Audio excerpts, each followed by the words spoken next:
Bangsamoro, medyo mainit ang diskusyon doon. Natapos kami ng alauna. Gutom na gutom ako because I'm in my 16-hour fast. So I had to eat lunch quickly or mahilo ako dito sa meeting natin. So thank you for waiting patiently, ladies and gentlemen. This hearing is now called to order.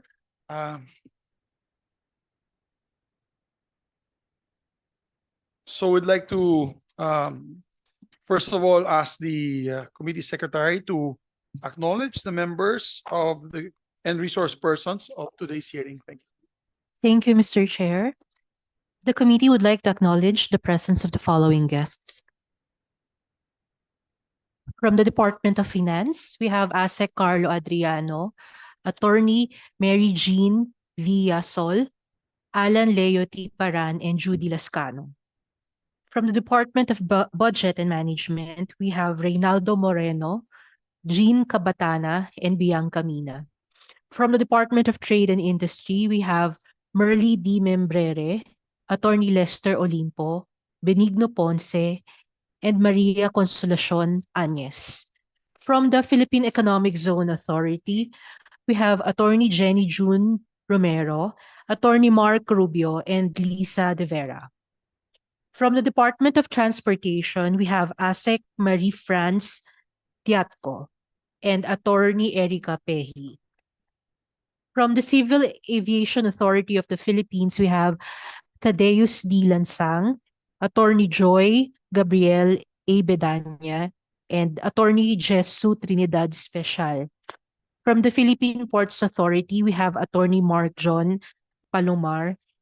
From the Department of Labor and Employment, we have Sheila Merle Lantaka and Jean C. Orsolino. And from the National Telecommunications Commission, we have their Deputy Commissioner Andres Castelar Jr. and their Secretary to the Deputy Commissioner Sweetzel P. Moso. From the Bureau of Immigration, we have Attorney Stephanie Ruth C. and Attorney Arvin Santos. From the Philippine Amusement and Gaming Corporation, we have their Vice President Ramon Stephen Villaflor, Attorney Aliyah Comagol, and Percival Altares. From the Philippine National Police, we have Police Brigadier General Lou F. Evangelista, Police Brigadier General Jack L. Wanki, Police Colonel Ernesto P. Navarro Jr., Police Captain Marcel Ladaga, and Police Master Sergeant Jornalds de la Peña Jr. and Beverly Avan. That's all, Your Honor. Thank you very much, sir. Distinguished ComSec. Thank you very much, ma'am. And while we are waiting for other members to attend the hearing, we could proceed. We have, I believe, Senator Lauren Legarda. Allow me to give my opening statement, then we'll recognize the distinguished senator, our former Senate President Pro Tem. Good morning, everyone, and thank you for coming to our Economic Affairs hearing on two measures, particularly Ilocos Sur Special Economic Zone and the Antique Special Economic Zone. Our economic zones bring tremendous growth to our country, creating avenues for infrastructure development and creating employment opportunities for people and give good skilled jobs and good wages to match. So naturally, we want to set up more of them, especially in areas that remain far from existing ecozones. That said, we know our friends with the Department of Finance have some reservations of the creation of new ecozones. And to be fair about it, we had just passed the CREATE law and amended it to the CREATE More law to rationalize all these economic zones. No? As the tax holidays and other fiscal incentives that they enjoy in these zones do leave a dent in our potential revenues. So I'm very happy ASEC Carlos here today because we really need to know bottom line from the DOF. And that's why I even tried to call Senator Ralph Recto, but he didn't answer me. I messaged him yesterday on these particular issues, particularly on creation of new ecozones. So for today's hearing, we want to hear both sides of our stakeholders who are in support of the creation of new ecozones in Ilocos Sur and in Antique. I want to put on record also last, when was the wedding? Saturday. Last Saturday, I got a call from Ilocos Sur Governor Chavit Singson, former Governor Chavit Singson, and he was really adamant. No? He even told me that he withdrew from the campaign as a senator because of number one, his age and his health reasons. But number two, what he really wanted was just to push for his economic zone in Ilocos Sur. So sabi ko, sige, Governor, will have a hearing and we'll invite you. Unfortunately, hindi yata makapunta si Governor Chavit, no? To be able to hear him out, no, on the reasons why we need an eco zone. So we need to be guided, particularly with the Department of Finance, on the financial position on the matter, that we can also iron out and not risk being vetoed. Because, you know, what we don't want to happen is we pass these laws or these bills. Pagdating sa Malacanang, the recommendation obviously of the Department of Finance is to veto, since we already have provisions in the Create More, which allows PEZA to create economic zones, no, and in different localities, which is being done now. I believe the president has signed some presidential orders, no, presidential decrees on just recently, and I'll ask PEZA about that, because that could be a route that they can take. So all honesty, we only have 2 weeks left. Today, and then we go on break, and then we have about 2 weeks left on June, particularly June 3 to I think 14, basta 2 weeks na lang po. So pwede naman siya ma-rush if we pass it on the first week and then third reading on the second week, and it is adopted by the House. But paano naman mangyari kung pumunta sa Malacanang na veto naman? Pag na-veto naman yan, sayang lahat ng trabaho natin dito, parang napahiya pa tayo na hindi natin ginagawa ang due diligence natin sa mga batas na ito. So, once again, we'd like to spread the record of the position of various regulatory agencies regarding the potential overlaps in their mandates with ecozone authorities and how to improve regulatory efficiency to facilitate ease of doing business. With that said, let us get on with the presentations. I'd like to now recognize, is the good honorable senator available online? Okay. Hindi na siya mag-sales pitch. No. Okay. Senator, I was told that Senator Legarda will no longer deliver an opening statement. So let's proceed. Maybe we will proceed first with the proponent's concern, no? Wala bang suspend for a minute.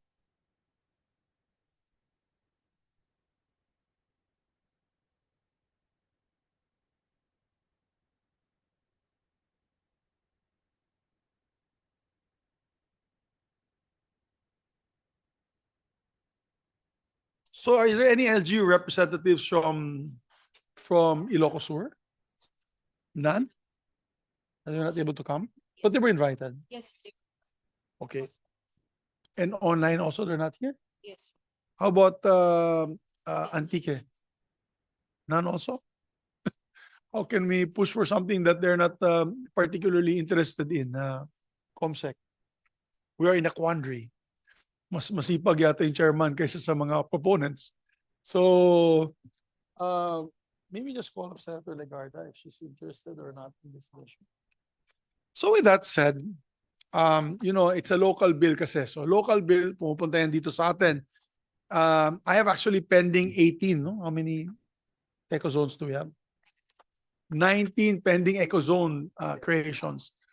And so, I was no longer going to have a hearing, but because of my due respect to Senator Lauren Legarda and Governor Chavit Singson, we had this hearing. But it would be good, sana, if we had the local governments who will host these eco zones to be here and to also share their aspirations on why they want this. In the absence of that, maybe I'll just ask the government agencies. Kasi kung ayaw nyo talaga, sabihin nyo na sa akin, tapos na yung committee ko until I come back on June. Di na tayo mag-hearing. Kasi yun na lang pending yung economic zones. I shall start with no other than ASEC Carlo Adriano on your official position. And I'm hoping, Your Honor, that you give me your honest to goodness assessment and what is going to be the outcome. Because right now on the floor, pending is also the strengthening of the AFAB, which is the authority of the Freeport area of Bataan. Okay. So it is now pending. So I need to talk to you guys about it because it's a super FPA, IPA. So if we grant those requests that they're asking for, former Governor Congressman Abet is in the Senate almost every day. He's like the 25th senator, so he's here every day, lobbying for his AFAB.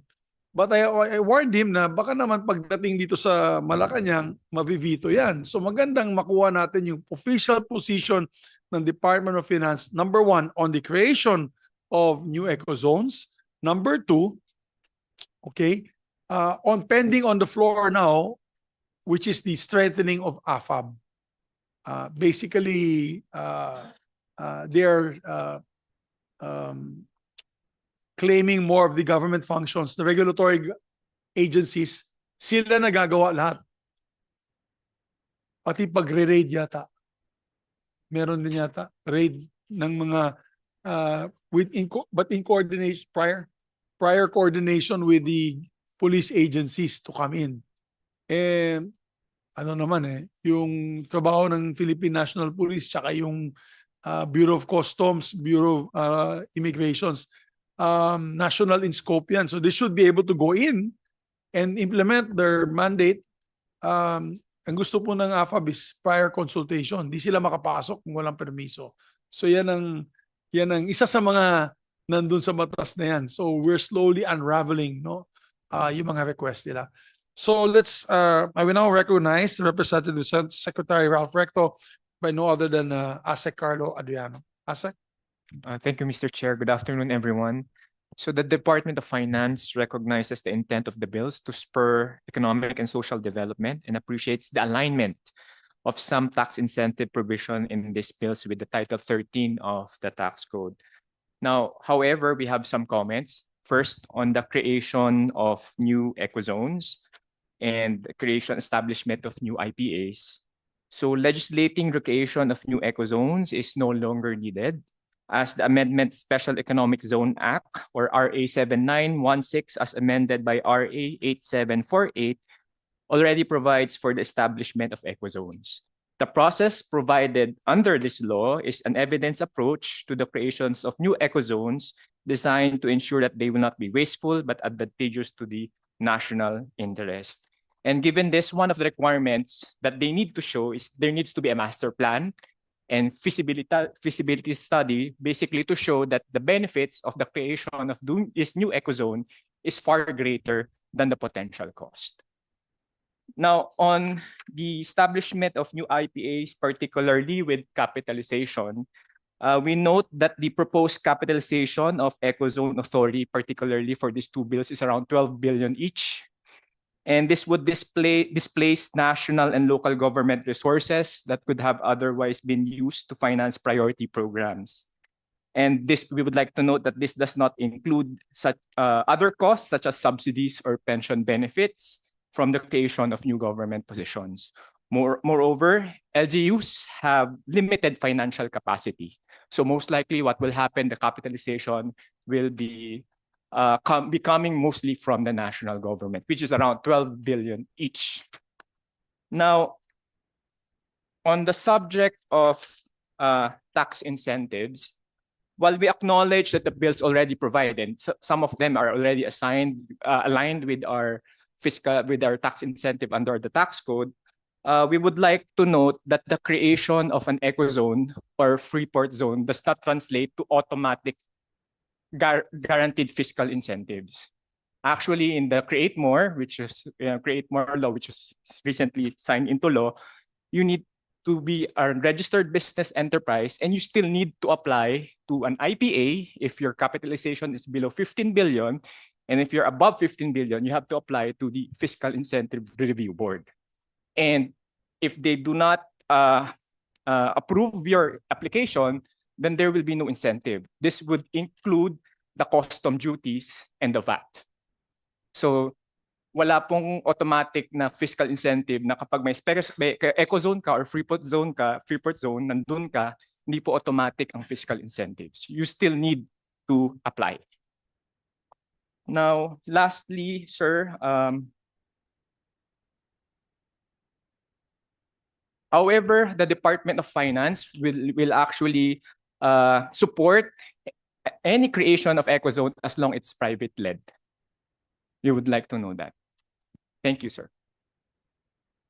Led, is it like mga aboitis nag-apply, Gokongwei? Yeah. Lima Land in Batangas. So at no cost to, you say at no cost to the government, no authority needed to be created. Minimum cost to the government. Minimum cost to the government. And I'll now recognize PEZA. That is what it can be. That's what can be done right now. Is that correct, Attorney? Yes, sir. But we also have economic zones that are established merong public-private partnership. Like yung LGU mismo, they will be the one applying with PEZA as the developer-operator of the economic zone. We have that already, sir. Maybe you can give your official position muna on these Yes, two sir. measures, and then we can discuss more about that. Yes, sir. Yes, sir. Good afternoon, Mr. Chair, and to the honorable members of the committee, and to everyone, good afternoon. And in behalf of our Director General, Teresa Panga, who cannot make it today, PEZA wishes to say that we appreciate the invitation and to be given the opportunity to comment. As always, Your Honor, PEZA supports the intention and the objective of all this legislation to create an economic zone, because these are aligned with the mandate of PEZA in creating and establishing economic zone that will result in employment generation, export generation, and investment promotion. As our ASEC Carlo Adriano said, we also support all initiatives in the creation of economic zone through private sector, government legislation like this, and the public-private partnership collaboration. This sustained interest in economic zone development only shows the pivotal role economic zones play in our national economy. But be that as it may, we recommend, or we hope our honorable proponents take a look at how PEZA does it under the PEZA framework, because the PEZA administrative process or PEZA framework under our charter in creating economic zone is still relevant. It's very effective, it's streamlined, and we say cost effective. It is very simple because it only takes few weeks for the approval with the board, and then endorsement to the OP, Office of the President, for the issuance of the presidential proclamation. As I said, the process is streamlined.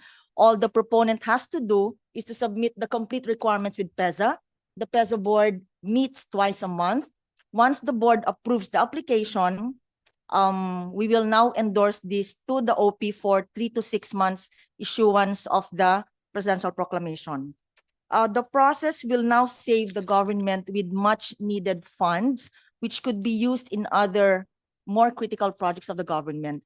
And as we always say, the establishment or the application or the creation of an economic zone is just the easy part.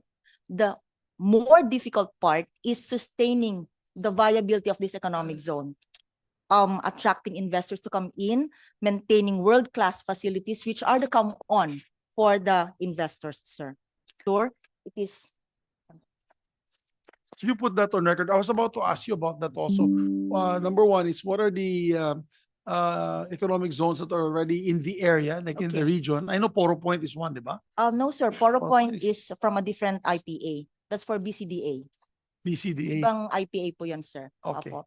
So yeah, maybe you can mention the ones in the region, in the province, and Opo. then after which, can you let me know the most recent presidential proclamations on the creation of eco zones? Yung recent ano. Sir, in Ilocos Sur, it was just approved by the board yung proposed Nueva Segovia Economic Zone. That's a 184-hectare property. It's a tourism economic zone. The proponent here is the Roman Catholic Bishop of Nuestra Segovia. Another economic zone that was just approved by the board, also in Ilocos Sur, is the proposed Suyo Economic Zone. The SUYO, Your Honor, Suyo Economic Zone. It is a manufacturing economic zone. It consists of 188 hectares also, located at Mount Tapao, Suyo, Ilocos Sur. And the proponent here is the municipality of Suyo, Ilocos Sur. So they are now, both companies, both proponents, they are now in the process of submitting the pre-proclamation documents. So once they have completed all these documents, we're going to endorse them to the Office of the President for the issuance of presidential proclamation. Yung ano ma'am, yung Nueva Segovia Tourist Ecozone, Tourism Ecozone is Yes, sir. what is it, a resort? It's like a resort. Oh, What was the reason why they applied for applied for tourism ecozone with PEZA? What is their master plan po? Baka hindi alam ni Governor Chavit yan. At least makwento natin sa kanya. Maybe we can even send the proceedings, the video of these hearings to him so that he can see and watch. Okay. Mr. Chair, when we approve tourism economic zones, it is some sort of a complex facilities. Meron siyang mga hotels, may mga accommodations, and ano pa yung mga else? So hindi pang manufacturing yan? Pang manufacturing ba yan? Sir, iba po yung Locators? manufacturing. Pag tourism lang, tourism. Pag manufacturing is mostly for the factories. This one is, it is an integrated resort complex with an operation that is able to carry capacities of tourists and attract foreign investors, such as high-end accommodation facilities, water sports and recreational facilities, theme parks, commercial centers and retail strips, wellness and medical facilities, retirement, international convention center, museum, monastery, and a 16-hectare Christ of the Desert monastery. Ito po yung mga if for example po na may gaming, halimbawa may casino, ay walang casino to, no? But there wala po. Opo. Pag may mga But the tourism facilities existing now, sir, pag may casino facilities sila, hindi sila covered ng approval ng PEZA. They will not be given incentives because that will be covered by PAGCOR. So always sinasabi namin yun sa mga approval ng tourism namin, we do not register casinos that will require PAGCOR approval, and hindi po covered siya ng PEZA jurisdiction. Yes, sir. How about ma'am yung sa Suyo Economic Zone? The Suyo Economic Zone, auto manufacturing.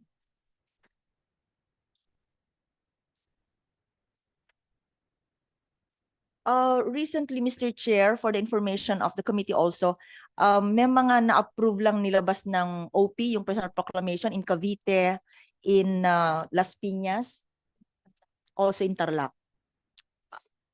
Privately owned or? Yes, sir. all They are privately- privately owned. Private sector initiative po ang mga ito, Mr. Chair.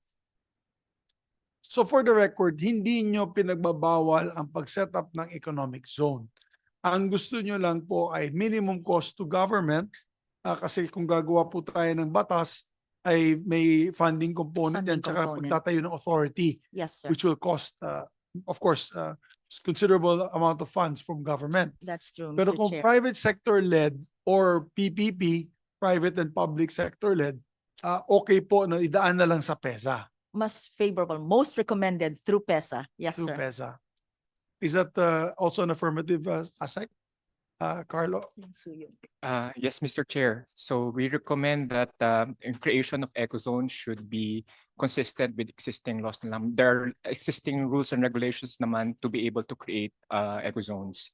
We do not need more legislation to create ecozones. So the position of the DOF is no need of legislation. Yes, Mr. Chair. What would be the advantage if it was legislated as compared to presidential proclamation? I think the difference would be in a presidential proclamation, pwedeng bawiin yan through a presidential prerogative. Kasi it's a creation of the president. Unlike a legislation, unless it is repealed. That's the only advantage, I think, no, of a legislated ecozone. Aside from that, Mr. Chair, as mentioned earlier, one of the requirements, if you follow the process of the PEZA law, is you need to show that the benefits outweigh the cost. So there's a cost-benefit analysis in the creation of ecozones, while in legislation, it's optional. Okay, thank you very much, gentlemen. So, ma'am, you wanted to add more? Sir, you were asking about the SUI economic zone. This is mainly a manufacturing economic zone, so that the entire 184 hectares, most of which are devoted to industrial area. Manufacturing lang po ito, sir. May mga locators na sila dyan? Or wala pa? Not yet, Your Honor, because they're still in the process of getting the presidential proclamation. Once the presidential proclamation is issued, they will now sign a registration agreement with PEZA, and that's the time that they're open for business. But most, sir, kaya sila nag-apply sa atin is because meron na silang investors na nakaabang. And they are wanting an area already. That's why we are pushing for all of these economic zones to sign already the agreement with us. Paano yung infrastructure dyan sa loob ng ecozone? Sagot na nila yun. Yes, sir. Hindi na gobyerno yun. Yes, sir. When they submit the application, they will also submit the project, the timetables, how they will develop the area. Thank you very much. Thank you, sir. And what are the incentives? Remind us again, what are the incentives if it's a presidential decree in the creation of an ecozone? For example, yung Suyo Economic Zone, anong ibibigay po nating insentibo? Just refresh our minds. What economic benefits will they be able to get? Sir, for all investment promotion agencies, we already have one set of menu of incentives that's under the Create More. So pare-pareho na po kami. So for ecozone development, we consider them as exporters na rin, but they're entitled to income tax holiday. Ano income tax holiday ang binigay natin? I'd like to recognize a distinguished colleague, Senator Robin Hood Padilla. Thank you very much, sir, for coming, joining us. Maraming salamat. 5%. So, Okay. yun, sana mabanggit nyo yung fiscal incentives, yan. Thank you, sir. I think it is more for the DOF on the incentives because of the Create More. Thank you, sir. Hindi nyo na alam. Dapat alam nyo din. Opo. Kasi yung tao pumupunta sa PEZA. Yes, sir. It all yung incentives. Where you're deferring po. to the DOF as the mother agency. But we must all know the kwan sir. Kasi yung incentive given depends on different tiers, tier 1, tier 2, tier 3. And it all depends on the kind of the activity being registered and the location. So for this economic zone, binigyan po namin siya ng 5-year income tax holiday. 5-year. Opo. Di ba ano yan? Under the law, pwede up to 7 or 8 years? Yes, sir. As I said, sir, depende sa location and the nature of the project. So this Okay. one, 5 years po lang po ang binigay natin. Okay. Well, so would you like to answer that? Yes, Mr. Chair, just to further clarify, so you can avail of incentive or apply for incentive even inside, if you're inside the ecozone or outside the ecozone. So no matter where you are doing your business, you can actually apply for incentive. Now, under the Create More, very clear na yung disaggregation of work between FIRB and IPA. So if your capitalization is below 15 billion, you apply through the IPA. And under that, basically, there are two classifications of registered business enterprise, the export-oriented and the domestic market enterprise. For the export-oriented, ito minimum 70% for export. For domestic market enterprise, mainly all of the products being sold is for domestic purchase or for domestic use. Now, for the IPA approved, 15 billion below, so again, it depends on the tier 1, tier 2, tier 3, and it will depend on the SIPP kung anong tier ka. So the strategic investment priority plan. Now for registered export enterprise, you can start with a minimum of 4 years income tax holiday, followed by 10 years of special corporate income tax or enhanced deduction regime. And because of Create More, you have an option to start with an SIT, special corporate income tax or enhanced deduction regime. So basically, it ranges from 14 to 17 years of income of fiscal incentives for export enterprise. Now, if you're a domestic market enterprise, basically mostly sold for domestic market, you can only avail of income tax holiday and enhanced deduction regime. You do not have an option of a special corporate income tax. Only for exporters lang yun, sir.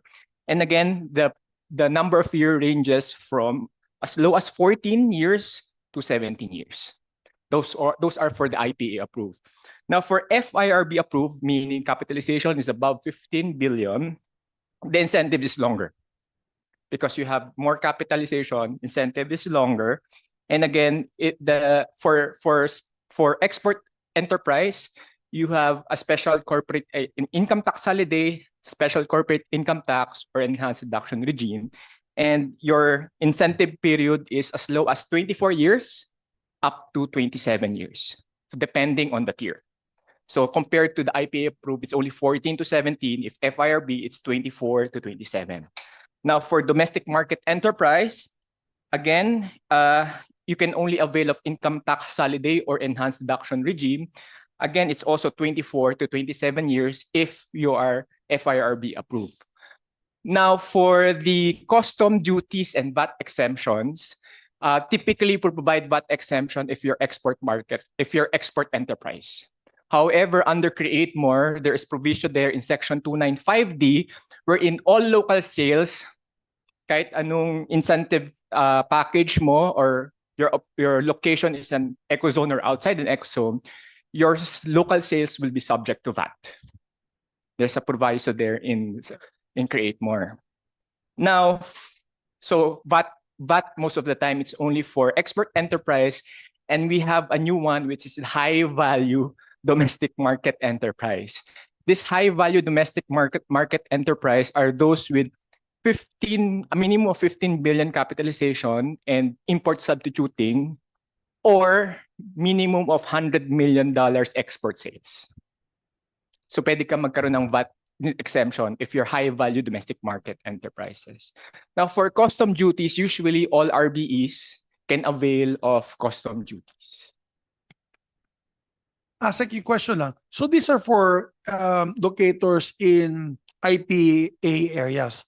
And that what I was asking earlier is yung sa presidential proclamation. Would that be considered an IPA as well? No. Now, I was asking for the incentives for example, yung Suyo Economic Zone. Simple question. What incentives will Suyo Economic Zone get if they apply with PEZA and you grant them the presidential proclamation? Kasi we're trying to convince now that 19 applicants to go see you and just do it on their own through public-private partnerships or private endeavors.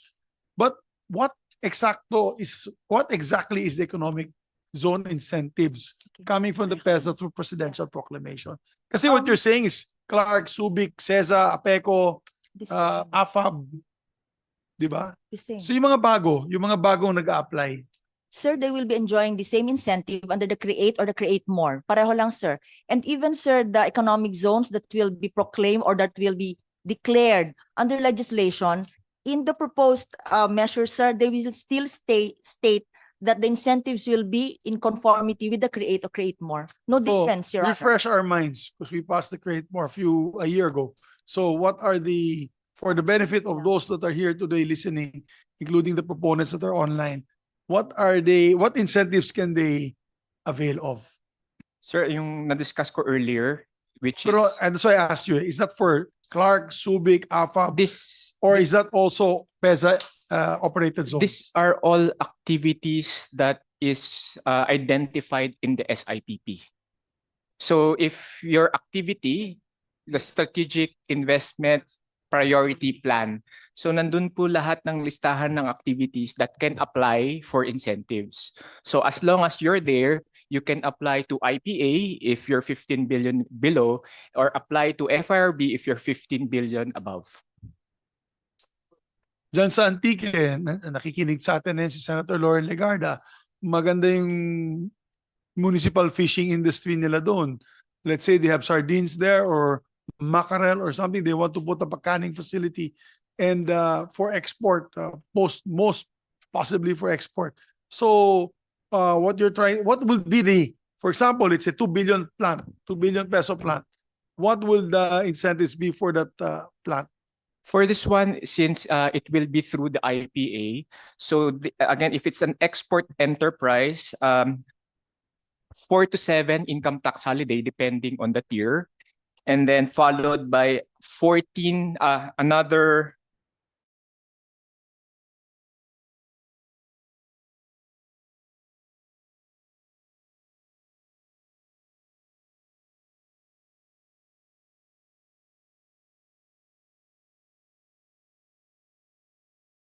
It doesn't matter if it was a PEZA approved or a presidential proclamation approved PEZA zone, economic zone. they will be getting the same incentives all over because of our Create More. Yes, so whether you're operating inside an ecozone or outside ecozone, basically anywhere in the Philippines, as long as your activity is part of the SIPP list, you can apply for incentive. Yes. And I think I was one of those who pushed for that because of Dole Philippines. Because located in Bukidnon, they're located in General Santos, in South Cotabato, not inside locator eco zones. They're not locators inside eco zones. And so we opened that up for them to avail as well. So, okay, thank you. So that's very, very clear. Is Senator Legarda available now to give her opening statement? Hindi na lang daw. Hindi na lang daw. Okay. Baka na-convince nyo na. Here. I'm actually Hi, here. hello, Um, Madam Yes. Senate President, my Senate President Pro Temp. How are you, No, Madam Lauren? actually, yeah, my apologies because as you know, I'm a positive person today. You're Yes. always positive, I'm positive in always your positive. enthusiasm. Yes, I actually have a very thick, I don't want to waste your time, but it's very interesting. I've been listening on and off from what you're saying, and I'll join you in session later. Can I just ask that my 6 pages be inserted into the record? But let me just state that Yes, ma'am. first, you know that we're 18 LGUs. We're a breathtaking province where the mountains meet the sea. You said it correctly, my dear chair, one of my favorite humans in this world who Thank you, knows ma'am. economic affairs, because in your province of Bukidnon, you've really spurred economic activity as well. But let me just state that the Tuna Highway from north to south, because we have 15 coastal areas and we have 3 mountain LGUs, so there's so much natural bounty. And I believe that there's great potential for investments, not just in agriculture, but even in the human capital. There's over 500,000 population, and we have a university, a state university and college in different areas of the province. So the growth rate could be much, much bigger. We saw a slowdown, of course, during the pandemic, and I believe that this can be stimulated with the appropriate investments. In the island of Panay, which you're very familiar with because you are from Negros, which used to be part of Region 6 before the Negros Island region, we know that, of course, Iloilo, with its robust economic activity, and Aklan, because Boracay is there. But in between those two provinces is Antique.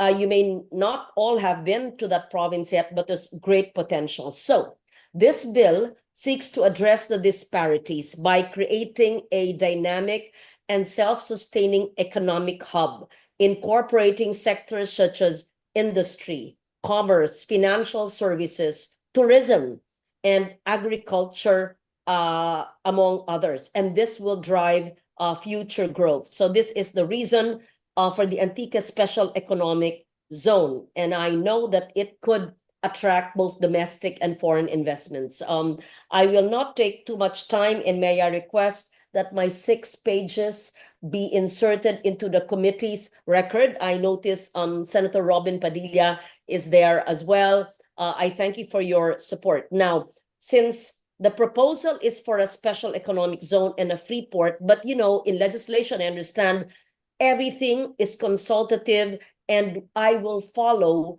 the agencies of government, whether it's DTI, the DOF, and the PEZA.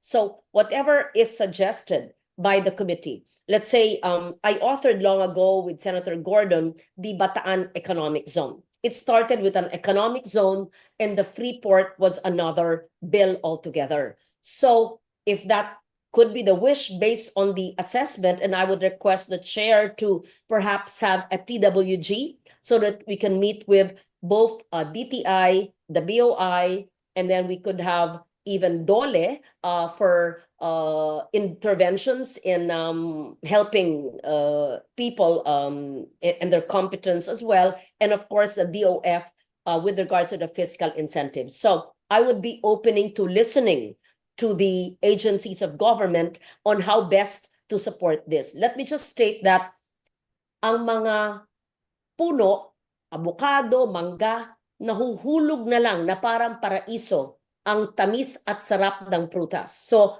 fruit and food processing is important and needed.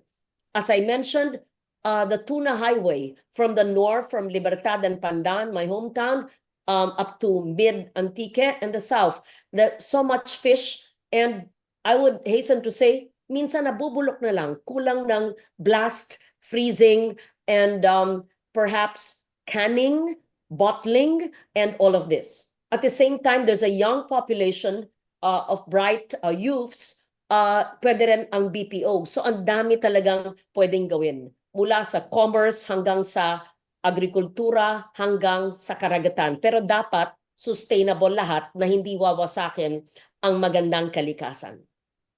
Pinagsalita mo ko, mahaba. Kaya hindi ko babasahin. Of course. That's a risk you take. That's a We risk. are happy that you joined us today, Madam Yes. Senator. And I know this means a lot to you. I know you want to bring in more progress to your beautiful province of Antique. And it's just that during the discussions earlier, they were suggesting that maybe the scarce resources of government ang problema.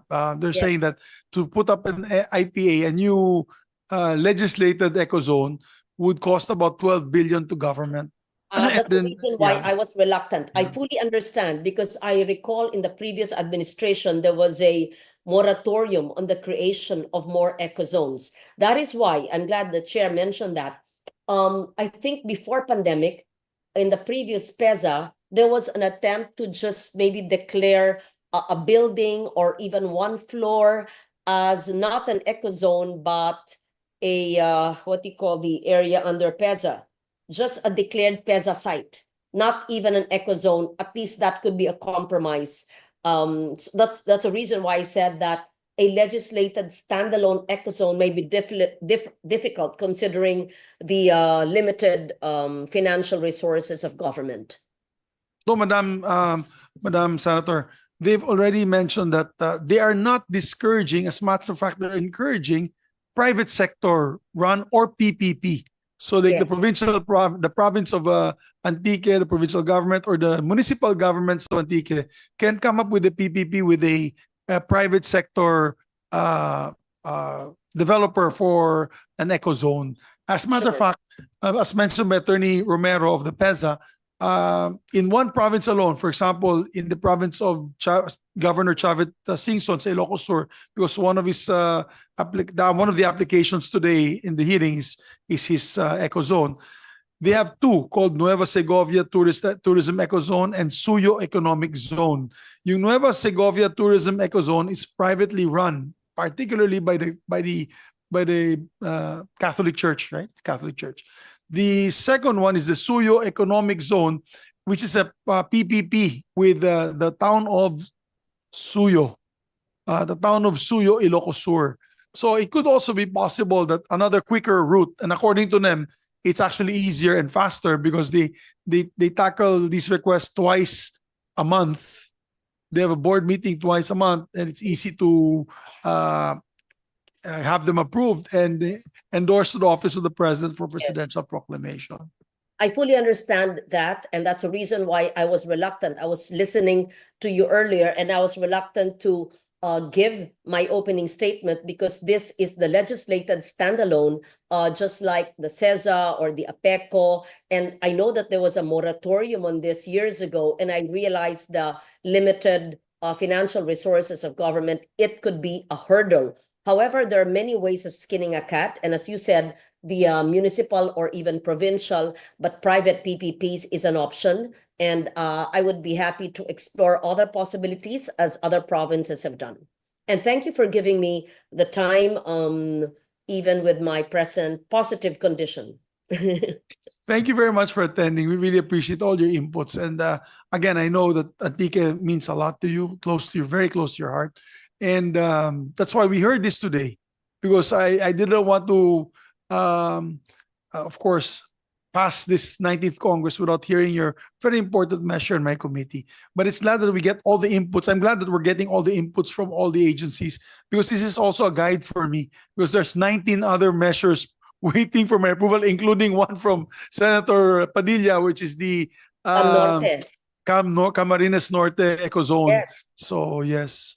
Yes, I see Senator Padilla there, and just like my province, there's so much potential for Cam Norte, and because it does not even have an airport, right? You have to fly to Naga to be able to go to Cam Norte in Okay. Daet, and it's very rich in natural resources, and it also is rich in agricultural produce. And Yes. it's a beautiful, beautiful province. And Mhm. yes, like you, I've been there as well. And they've got a beautiful coastline, Yes. wonderful possible tourism sites for surfing. Meron yatang schedule ng surfing doon. Ang Yes. ganda ng probinsya na yan. Yeah, not just Antique, not just Cam Norte, but so many other provinces have a potential. But again, I guess because we passed to create more, we are rationalizing everything. So according to ASEC Carlo Adriano of the DOF and Attorney Romero of the PEZA, anyone now can avail of the incentives to create more. It's no longer just limited to Subic, Clark, APECO, CESA, AFAB. Now you can create it on. You can have your own creation in your own province by going through a presidential proclamation. Okay.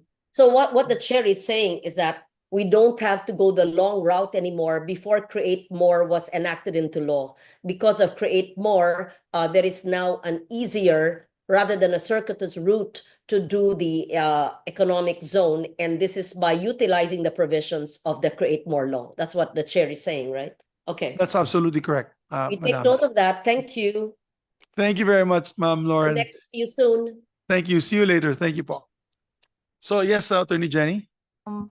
Just a comment, Mr. Chair. Even before the Create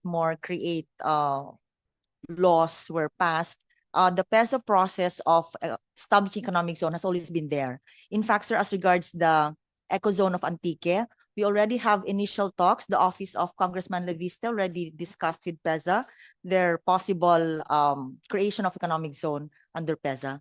I don't know if I think they're just complying with the requirements which we have told them to comply. So Let- why let- yes, yeah, Congressman Legarda siguro. Yes, Yes, Ma'am Lauren. I wanted to correct the name.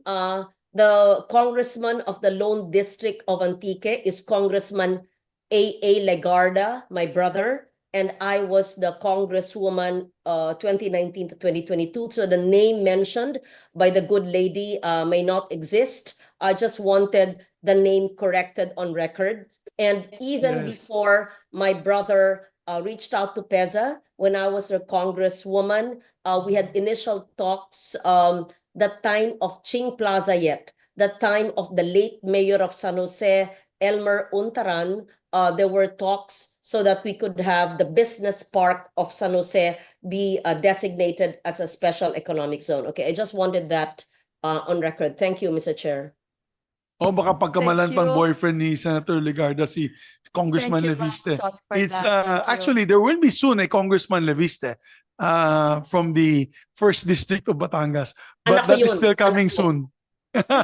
So my Yes, son so, is a yeah. candidate. Okay, just para maliwanag at hindi yan Antique, Batangas yun. Okay, para lang maliwanag you. yung pangalan. Salamat.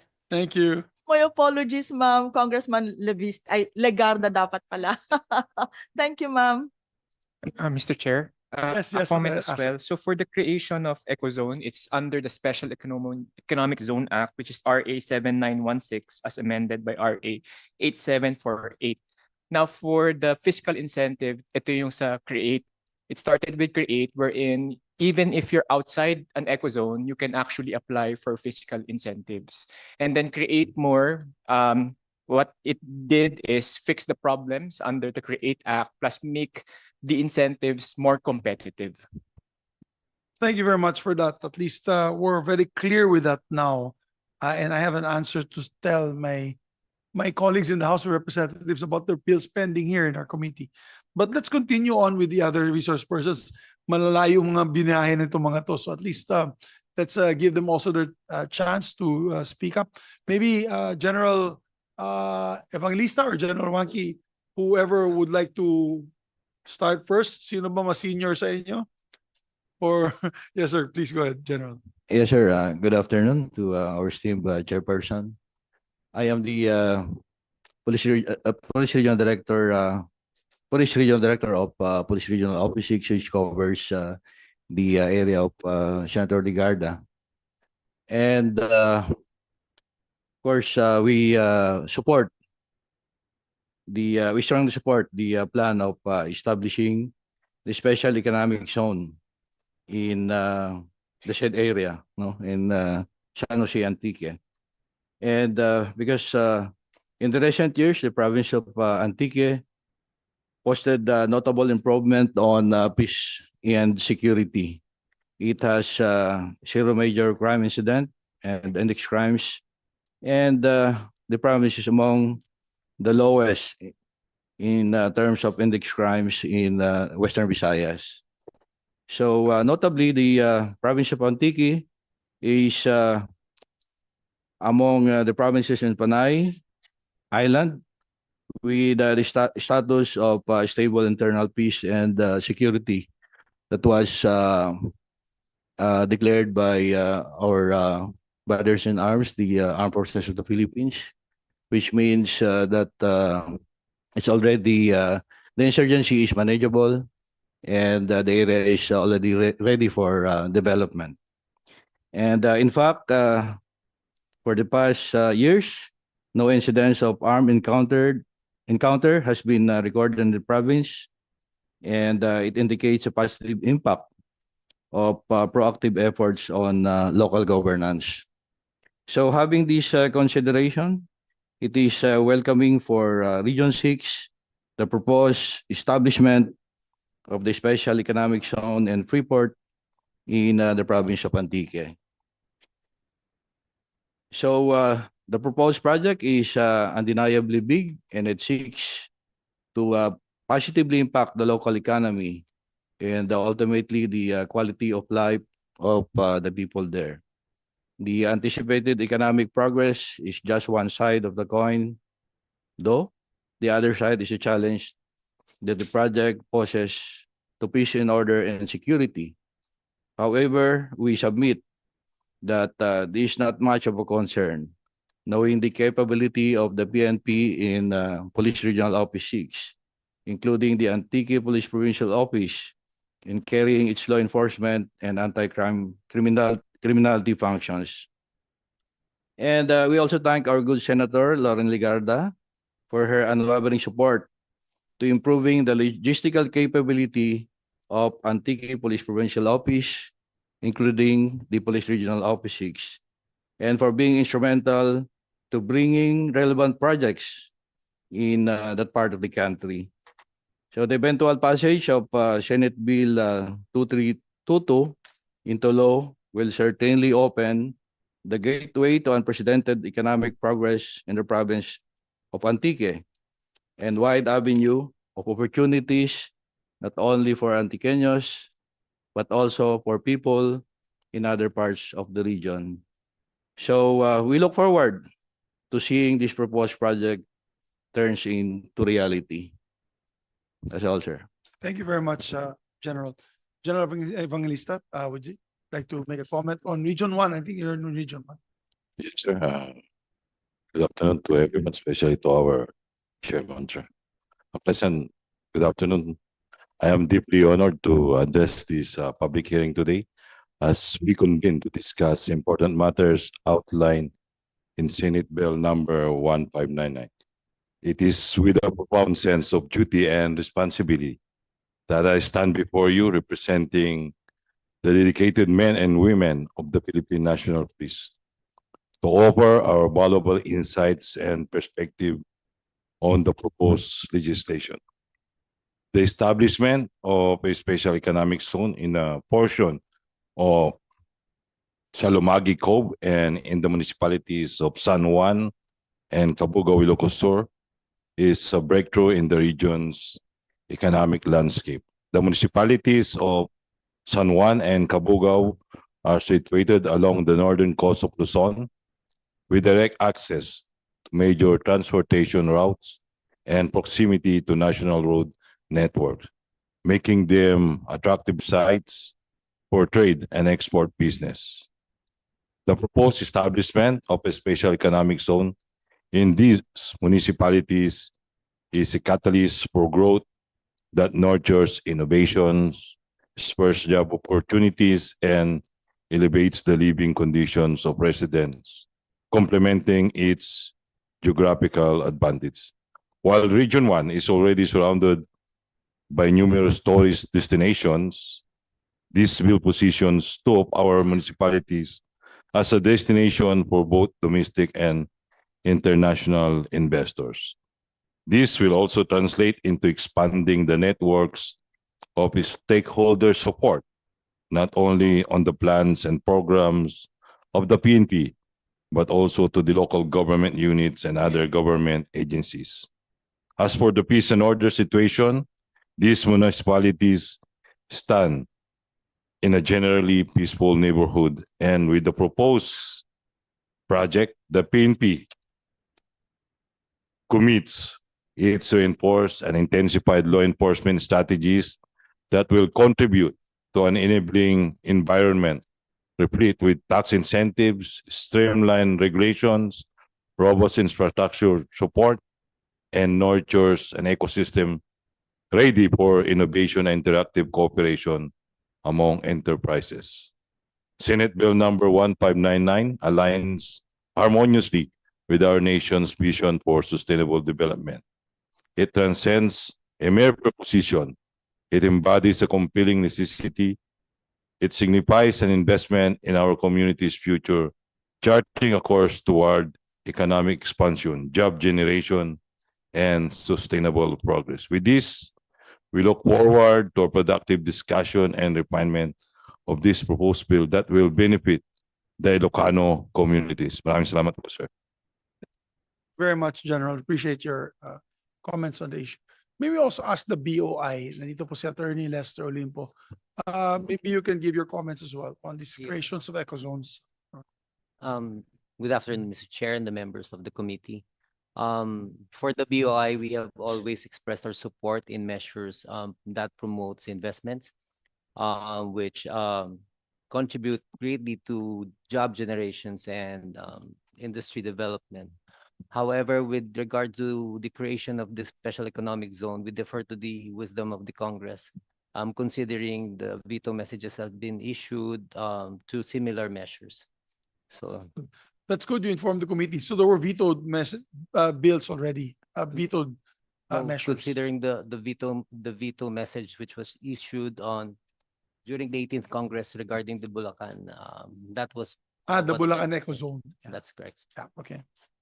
Are there any other eco zones that were vetoed by legislation? Not that I'm aware of. I'm only have information regarding the Bulacan. Okay, thank you. So maybe we can ask, let's also ask the DBM before I ask the other agencies kasi ito yung mga malalaking agency. Dito tayo humingi ng pera at dito magpopondo ng mga eco zones na ito. Maybe ask the DBM to comment on creation of new eco zones. Para once and for all, let's put it to rest. Kung ayaw nyo bigyan ng pera, di huwag tayo magpasa ng eco zone. Pero kung pumayag naman kayo, di bakit hindi? Pagalitan kayo ng finance. Yes, sir. Reynaldo Moreno is recognized. Magandang buhay, Mr. Chair, and sa mga kapwa po resource persons na nandito ngayon. Generally po, we support the stand of the DOF and defer to their position. We at the DBM po recognizes the intention of the bill to promote and accelerate economic growth. Importante po talaga, pangangailangan po yan sa ating bayan. No? However, we would like to reiterate the joint position of the economic managers, which is mentioned already by ASEC Adriano, to give more emphasis on first, these special economic zones or eco zones must first maximize existing infrastructures, and then should the creation of more tax-free eco zones does not guarantee economic success. And number three, there should be a master planning cost-benefit analysis on the proposal. On the creation itself of the eco zones, we support the PEZA framework as there is already existing law in the creation of the same. So on the fiscal incentives, we defer to the DOF. Sila po yung mas merong capacity or mandate to examine it. But yun nga, sir, we support the intention, but however, there are some considerations in passing this proposal, sir. Thank you, sir. No, you raised a good point. Cost-benefit analysis, no? It's easy to legislate, di ba? And we've done that in the past, and I think I can ask any one of you, starting with ASEC Adriano. There have been several IPAs that are actually non-performing, no? Subpar performance, na mas malaki yung gastos ng gobyerno kaysa actual income nila. Kapon nga, dun sa AFAB, we asked them, I think their income is only 300 million in spite of the fact that there are several locators there. Nandyan yung mga yung coach, yung iba't iba, ang dami nilang locators dyan. In spite of the fact, I think they're spending 2.2 billion on 2.1 billion on expenses, and their income is about 2.4 billion, but ang nare-remit lang daw sa gobyerno is 300 million. AFAB na yun. What about APECO? What about PEZA? What about the other agencies? Maybe we can ask Secretary Adriano, because it's true. We used to think it was so simple. Remember the movie Field of Dreams? For us older guys, if you build it, they will come. Diba? Yung mga Gen Z, hindi na nila alam yun, millennial. Sa panahon ni Kevin Costner, nung bata pa siya, if you build it, they will come. Yan din ang iniisip natin noon eh. So I supported many legislative, because I was also majority leader in 2007, 2008 I was majority leader. So ang daming lumusot din dito na tinulungan natin na maging IPA and free port zones. But apparently, not all of them are performing well. So it's not pala, hindi pala totoo pagdating sa IPA, sa eco zones, if you build it, they will come. Diba? So maybe ask a comment from ASEC Adrian. Mr. Chair, you are correct. That's why CREATE was actually passed into law. It rationalized the incentive system, because one of the major findings during that time is that not all IPAs are created equal. And at the same time, not all fiscal incentives are created equal, wherein we provide fiscal incentive to certain activities, but we do not get those economic benefits. In a nutshell, I know it's hard to state particular entities na mapagalitan kayo or something. Pero let's put it this way, how many IPAs na lang or free port zones are actually profitable? I'll name some of them, no? I mean, I'll just name without saying what are profitable or not. You have Clark, you have Subic, you have Zamboanga, you have Zamboanga Eco Zone, you have APECO, you have PEZA, ano pa? Sino ba bang 7 ba yung free port zones natin? And so more or less out of those I named, what are the ones that are profitable? Yesterday we heard that AFAB makes an income of about 300 million remittance to government. So how about the others po? May income ba yung APECO? May income ba yung PEZA? May income ba? When I say income, minus mo na yung expenses. Mr. Chair, we're still getting the data, but we note that there are 16 existing IPAs. 16. Yes, 16. So maganda siguro out of the 16, you can let us know what's actually making money and whatnot. When you say 16 IPAs, these are 16 government-run IPAs? Hindi to yung private kasi maraming private. Government-run IPAs. As per 16 government-run IPAs. Maybe you could submit to the committee also what's actually making money. Yes. Kasi baka the proponents don't know this. Maganda din sabihin natin, hindi biro magpatakbo ng eco zone. Diba?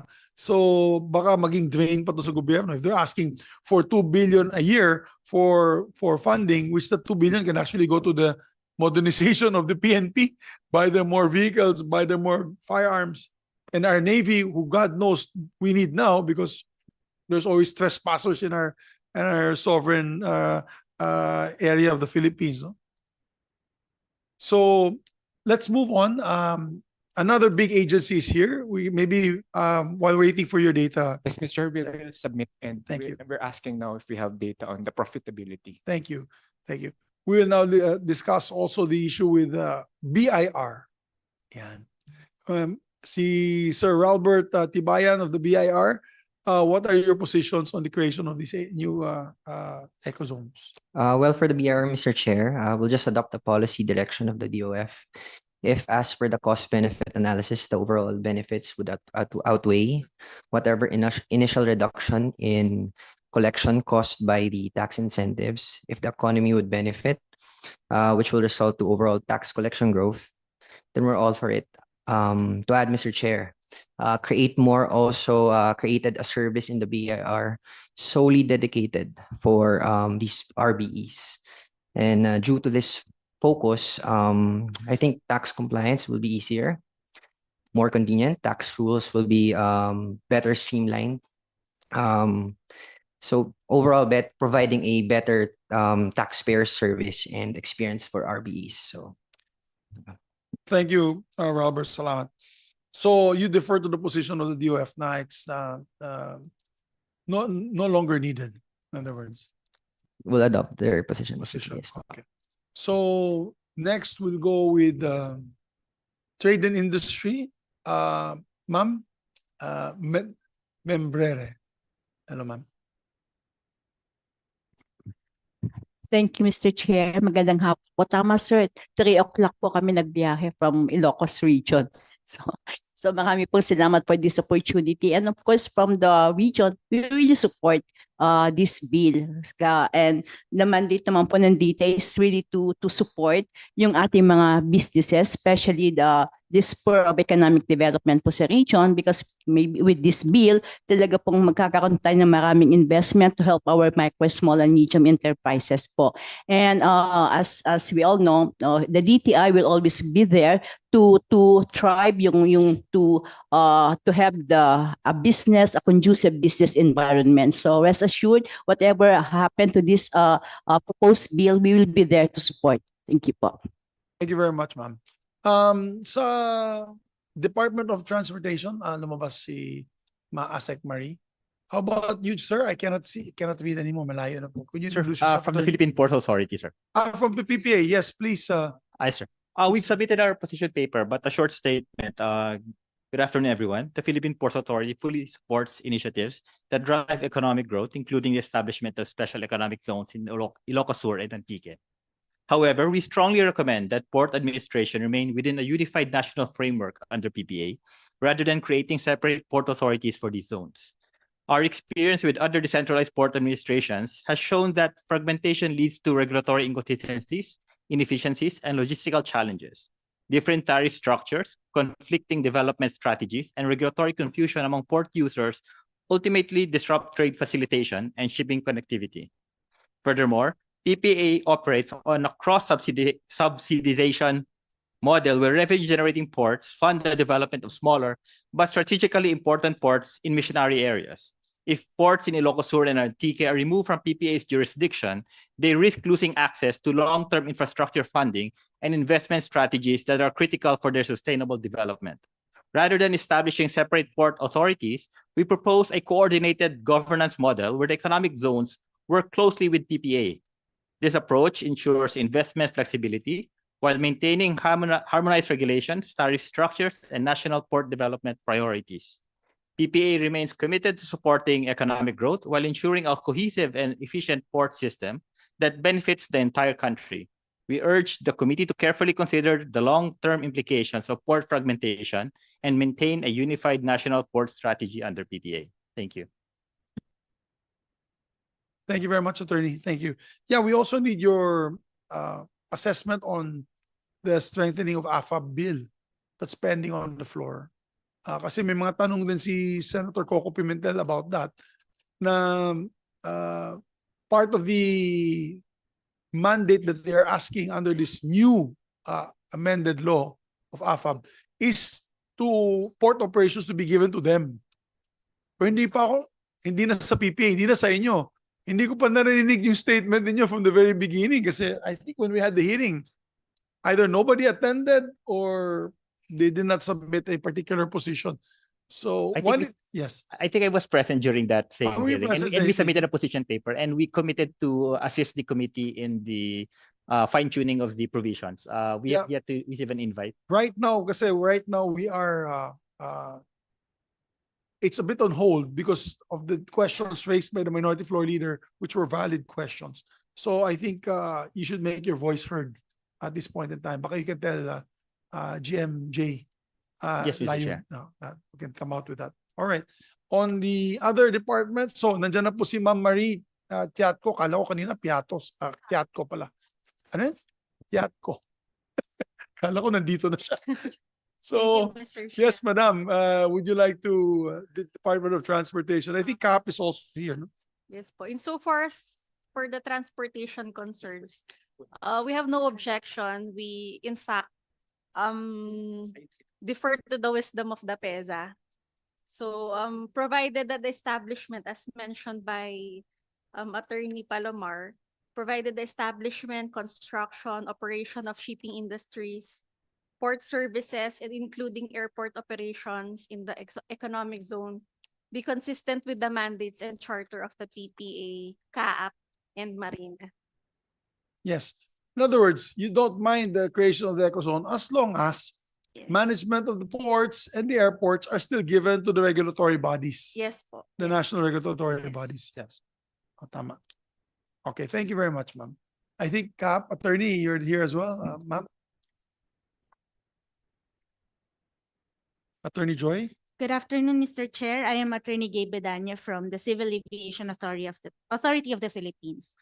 So, as for the CAAP, we wish to state that we interpose no objection to the establishment of the special economic zones in Antique and Ilocos Sur, especially since we recognize that this may lead to increased economic activity in the aforementioned areas and the creation of more employment opportunities for the ultimate benefit of the public.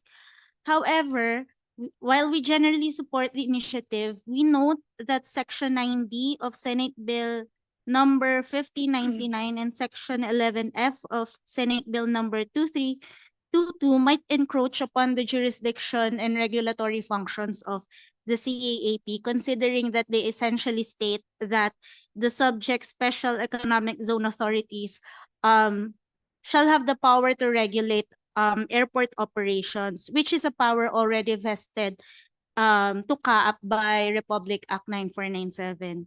So while CAAP stands ready to collaborate with the ecozone authorities in the pursuit of establishing, constructing, and operating airports within their respective ecozones, we respectfully submit that giving ecozone authorities the power to regulate airport operations might encroach upon CAAP's mandate, which is an obligation based not only on domestic law but on international law as well, such as the Chicago Convention. So notwithstanding such reservation, we ultimately support the passing of the subject bill. So that is all. Thank you, Mr. Chair. Thank you very much, madam. I think you're very correct because if you put incompetent people there, lives are in danger. If you're running airports, mahirap yun. That's a skill. Yung sa air traffic controllers and all that. Nakita naman natin yung pangyayari sa New York, sa Washington DC recently, na nagbanggaan yung helicopter at aeroplano. So that is a very important mandate that CAAP takes seriously, and CAAP should be the one to be handling. I agree with you there, with the DOTR as well. We have here for a list representative from the DNR. Ma'am Fatima? Yeah, maybe you can sit down. Observer lang. Kasi with the EMB, you have to remember that the IPAs are also asking, the creation of the IPAs are also asking to hold your regulatory, to control, or rather implement your regulatory functions on their own. As a matter of fact, yung AFAB, in the 2019 amendment to the AFAB, allowed reclamation without going through the Philippine Reclamation Authority and the DNR. So, dapat mag-speak up po kayo kasi yung no voice, no sound, no out of sight, out of mind. So, yes, ma'am. Yes, please, ma'am. And the granting of ECCs also, di ba? Wala na. Oo. For sure, Lisa. Good afternoon po, Mr. Chair. Good afternoon, Yes. everyone. So, the DNR, as is with everyone, also supports the legislation of this eco zone, proposed eco zones. However, we would like to take particular comment on the powers and functions of the proposed eco zones, wherein the environmental related permits, licenses, etc., are proposed to be implemented by these eco zones. We would like that the provision or the wording on this particular power under the Bulacan Eco Zone be adopted instead. If I may be allowed to read, Yes. sir. No, maybe instead of reading, what you're trying to say is, ibalik yung function na yan sa DNR. Yes, for the DNR to maintain the powers and functions under its mandate. I think every agency here of government will not agree to ceding that. So tama, yan ang gusto ng DNR. Okay. Actually, sir, that's also the one thing that we are after the AFAB, the expansion of the powers of the AFAB. Yes. Because for now, what they have is the issuance of the ECC under P 1586. However, in the proposed bill, they would also want to get the powers under the other environmental laws under the DNR. Yes. Okay. Maybe you could give also, maybe you can ask your bosses to give a comment also on the existing law, itong bill na tinatakal namin sa floor. Yes, sir. Send it to the committee as soon as Yes, sir. possible. Thank you very Thank you, much. sir. Thank you. So we also like to ask Bureau of Immigrations. Yes, sir. Ma'am. Attorney Stephanie Rudsi po from Attorney, yes, Bureau of attorney. Immigration. Yes. In terms po with the issuance of the visa, the Bureau of Immigration is falls on the non-fiscal incentive po ng mga IPAs na to.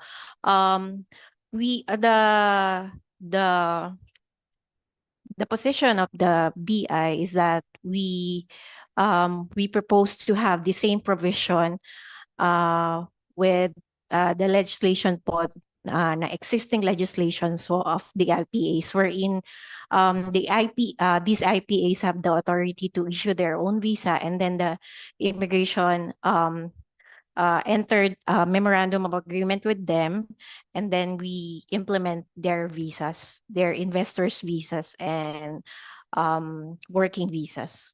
Yan lang po, Chair. Yeah, thank you. There's also, I'd like to ask a comment really quickly on the AFA bill. Introduces a grant of a nomad visa and a startup visa. So, what is the comment of the Bureau of Immigration on this? With respect po sa startup visa, we still coordinating with the DFA po, Mr. Chair, and also with the nomad visa. The DTI, the DFA are still with discussions with respect to the issuance po ng startup visa. We were going to submit this the position po once the AFAB sa committee po once required. Yeah, maybe you can, because we're going to temporarily put it on hold on the discussions until we wait for your comments on the AFAB measure. Please. It also is asking to lower investors' visa from 75,000 to 25,000 US dollars. Laki na mawawala sa gobyerno, no? Mawawala income ng Bureau of Immigration. So you have to give your comments, madam. I mean, you have to say we are against it, then you're against it. Noted po, Mr. Yeah, Chair. we need your honest to goodness opinions on this issue. So the other agencies that are left, I believe we have PAGCOR with us. And then maybe the last say could be ASEC, Carlo. You can have the last say after all the agencies have spoken. So, Mr. Vice President, matagal na tayo magkaibigan, Congress days pa. You're recognized, Sir Ramon. Thank you, Mr. Chairman. I will be limiting our comments on the two provisions regarding the powers and functions as provided in Section 11, Paragraph I of Senate Bill 232 and Section 9, Paragraph G of 1599. Just a comment on how it is worded, Mr. Chairman. It seems if you look at the provisions, um, it will be understood that all related activities shall be subject to the approval of PAGCOR. However, we don't regulate tourism activities, recreational and sports facilities. So we propose that after the word facilities, instead of subject to the approval and supervision of PAGCOR, we add provided that the operations of games and amusements covered by the charter of PAGCOR under PD 1869 as amended shall continue to be licensed and regulated by PAGCOR. Thank you, Mr. Chairman. Thank you for your input, Mr. Vice President. Now we'd like to recognize also from the Department of DICT, Information Communication Technology. We have with us Andres, Deputy Commissioner Castellar, sir. NTC. Good afternoon, Mr. Chair. I am Deputy Commissioner Castellar from the National Telecommunications Commission. Thank you for the kind invitation. And NTC fully supports the establishment of the special economic zones in Ilocos and Antique. We would just like to propose our humble suggestion to incorporate a phrase in Section 9D and Section 11F of the Senate bills. After telecommunications, if we could add and value-added service in coordination with the National Telecommunications Commission. Thank That's you. all. We take note of that possible amendment to the committee report. Thank you, sir. Next is Dole. We have with us from Dole. Si Sir Tadeus, okay na po kayo. Magkasama naman kayo ni Ma'am Joy, di ba? Same position kayo, Kap. So yes, with the Dole. Ma'am Sheila. Yes, good afternoon, Mr. Chair, and to the members of the House of the Senate Committee. On behalf of the department, allow me to share our positions and recommendation with regard to the creation of eco zones in Ilocos Sur and in Antique Province. As earlier mentioned and repetitively highlighted, the department supports the creation of these economic zones as this will be would significantly attract foreign, both local and foreign investors, and will definitely increase the generation of employment in the country.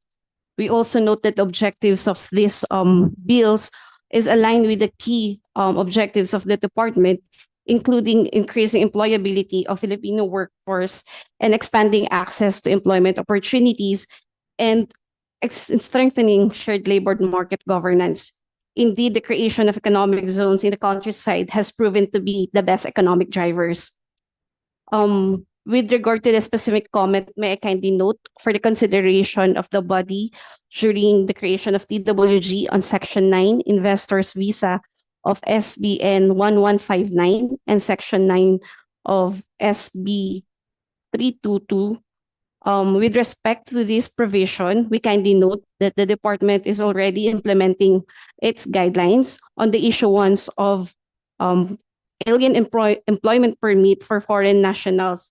We also kindly note that the department recently issued the Department Order 248 Series of 2025, or the new rules and regulations and employment of foreign nationals in the Philippines, highlighting its salient features of a streamlined process, a provision on the understudy training program, and the introduction of economic need test, which serves as a criterion in evaluating applications for alien employment permit. Likewise, we also note that on second paragraph of this provision, we observe the use of the word alien. So for purposes of a more appropriate and respectful term, and for purposes of consistency, we would like to recommend the use of foreign national. That will be all, Mr. Chair. Thank you very much. Is that the correct wording now used internationally? Yes, Mr. Chair. Thank you very much, Ma'am Sheila. So we have no other resource persons. Did I miss anybody else? We'd like to give it back maybe to the last say. We'll give the last say back to the Department of Finance, as we know that they're the lead agency trying to achieve revenue for government. And if there's a revenue leakage or revenue loss, I know they'll be the first to point that out to us. So, Asek Carlo, once again, thank you for coming, and please give your last thing. Thank you, Mr. Chair. So I would like to summarize, I think, 3 points, 3 major points. One is that in the creation of any new ecozone, we can use existing framework, particularly the Special Economic Zone Act. We do not need to go through legislation. There is a faster option, which is just apply to PEZA. Number 2, with regards to tax incentives, when you operate inside an ecozone, it does not automatically guarantee you that you will be able to be given fiscal incentives. In fact, under CREATE, which is amended by CREATE More, you can be provided incentives even if you're outside ecozone. You just need to be inside the SIPP list and you need to apply. And then third, finally, again, the DOF will support any private-led establishment of ecozones. We would like to note that any proposed capitalization that will be coming from the government would need careful study given the tight fiscal space we're in right now. Thank you, Mr. Chair. Thank you very much. And we'd like to thank everyone from all the agencies, from PEZA, Portante dyan, BOI, DTI, Department of Finance, BIR, of course, from the DBM, DOLE, PAGCOR, DOTR, and CAAP, Bureau of Immigrations, DICT to the NTC, PNP, of course, nakasama natin from the regions, nagbiyahe pa sila from the 2 regions, and of course, PPA as well, and all the other agencies that are here today. Maraming salamat. I have to end the meeting because we cannot start session without ending this meeting. I know it's a very exciting day today, if you read the news. So there are other matters now pending in the Senate that are quite important. But these are all important. These measures are all important. So, did I mention DTI? I mentioned DTI, ma'am. No? So, thank you for your inputs. And we need to, what we'll do is, we'll come up with a TWG muna. Wala mo tayong committee report. Can we do a TWG so that we can talk to the proponents, and then maybe PEZA can upsell their services to them. Eh si Manong Chavit, mayaman naman po yan, maraming lupa yan. Baka gusto niya, siya na lang in a private capacity, di ba? They can call it Singson ecozone or something. Oo, 100% tayo dyan. Wala naman sa problema sa paggawa ng ilaw at kalsada, mayaman naman po siya. I guess he wants to leave a good legacy. In fairness to him, I think he wants to leave a good legacy for his people of Ilocos Sur, and we respect that, completely and totally respect that.